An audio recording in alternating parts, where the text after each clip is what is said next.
Ho vinto campionati italiani e la mia specialità sono i 100 metri rana. E l'elenco dei successi dei 17 campioni paralimpici riuniti al Museo Bailo potrebbe continuare a lungo.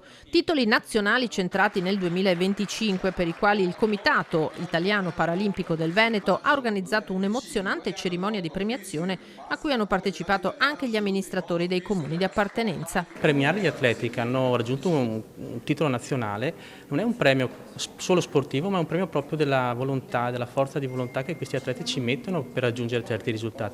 Ma questo ci deve servire per invogliare tanti ragazzi e ragazze che ancora sono a casa oggi ed è un importante compito che dobbiamo svolgere con gli enti locali, con i comuni, ma anche con le province e soprattutto con la regione. In Veneto il 9% dei disabili non pratica discipline sportive, da qui l'impegno proprio della regione con il piano dello sport. Questi sono fondi che verranno declinati attraverso dei bandi che permetteranno alle società sportive di partecipare non solo legato alla parte delle loro manifestazioni, ma anche a tutta quella che è l'attività propedeutica, che si intreccerà anche con la parte del sociale per poterlo fare anche nelle strutture per anziani, le strutture per disabili e le strutture per minori. E infatti negli ultimi anni qualcosa inizia a muoversi anche come visibilità della realtà paralimpica. Nell'ultimo anno e mezzo sono nate anche nuove società e il movimento sta crescendo, vuol dire che c'è comunque un buon fermento positivo, che gli atleti finalmente riescono ad avvicinarsi più spesso, le persone con disabilità ad avvicinarsi più spesso all'attività sportiva, e che le società stanno investendo in questo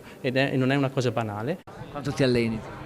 Per adesso 5 volte a settimana in acqua e 2 volte a settimana a palestra. Si riesce a fare anche dell'altro comunque, a studiare, a fare dell'altro? Sì, riesco a studiare quello che devo fare per scuola e sì, riesco, cioè è molto impegnativo, però ci riesco, sì.